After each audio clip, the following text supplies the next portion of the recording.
Well, it was a major problem back in 2009, 2008 ish, around that time, but mostly in 2009. Jay was working on Blueprint 3. And I'm quite sure you've seen his interview when he's talking about, well, we was working on this album for Blueprint 3, and Kanye was like exclusive executive producer of the album, and he decided let's bring in Tim, so that we could bring in Tim on the project. It'd be a good feel to bring in Tim, and he just wasn't respectful of the acceptance. And it was fights all through Blueprint 3. He fought with Kanye. He fought with Kanye. He fought with Timbaland. It was just people in the studio fighting each other. It was crazy. Crazy during that time. But let's go over what's the real issue between the two. Now, allegedly, Jay had a little thing for Keri Hilson. Now, the whole Keri Hilson thing, they had a little flirty rendezvous or whatever. This is all speculated through the industry. Now, I don't have hands-on experience to know exactly what happened there, so that's why I say allegedly. But through the industry talk, and believe me, the industry gossip like women than you would mostly believe. And the problem was that Keri Hilson was starting to come out on her own. And this was something that happened back when she was a background singer or whatever, and just penning songs, and nobody wanted to give her a shot. Now that Timbaland's got her and she's getting her shot, she throws a shot at Sierra, and then she throws a shot at Beyonce on a remix that was leaked and came out. So when they brought Timbo in, the whole process was about, okay, let's go ahead and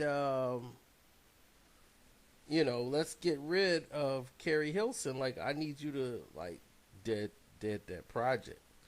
Like, Beyonce's upset.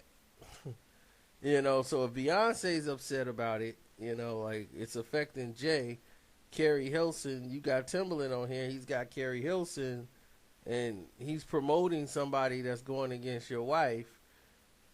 Now you got a serious problem on your hands. You got a situation that you got to deal with like right away. So he wanted him to like disassociate himself with Keri Hilson as far as being part of this project that they worked on, and they had already had songs done, and it became a big problem. And then off that was leaked, and that really ticked Jay off, because it was like he got upset and was like, man, y'all trying to stop me and keep me in the box, and I wanted to do it my way. And so Kanye and Timbaland got into it. Then Timbo went his way, and after they did their shows or whatever, that was it. They didn't speak to each other no more. It was real personal, the thing with Keri Hilson, and he was just saying, like, try to get her, disassociate yourself from it, like, make her, make an apology, which she did. She came out and denied it, and that was basically it, but they tried to say because it was just because of him leaking a song. I mean, they did get upset, even though Timbaland denies it to this day, he leaked that song. He's like, I just don't know where it came from. But, yeah, Off That with Drake was leaked, and he was shocked to hear Off That out the way it was. Jay Z and Drake. And Jay Z was upset because at that time, Drake was hot. Anything with Drake was going to be a smash. and the timing was off because Off That was released like early. It's like, dude, Off That is already out. So people was, a little like, like Off That was getting played when it shouldn't have been, and then they want to go with this on to the next one.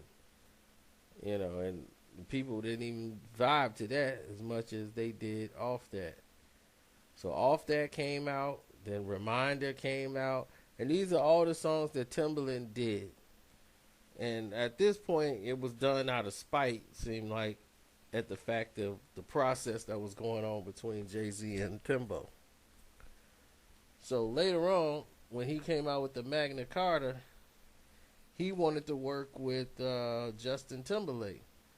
Now Justin works with Timbo, so in order to get Justin, you was gonna have to go through Timberlake. That was just no way around it. So Jay called him in like, man, I gotta squash this beef because I need JT on my album because I'm basically making a white people album and an album for the white folks. So let me bring in Justin Timberlake to confirm the whiteness of this album.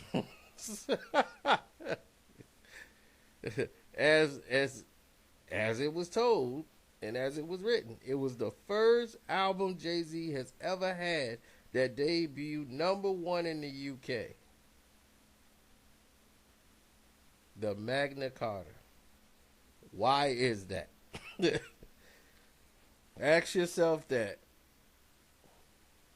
You heard about what he was rapping about, right?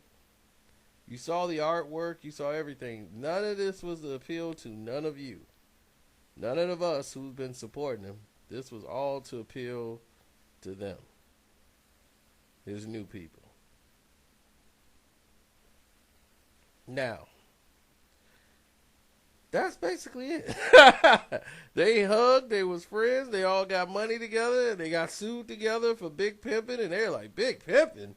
Oh, they laughed coming out the courtroom because it was a joke of a case, and that's basically it. So thank you for playing EA Sports. It's your boy Carcino, I'm out.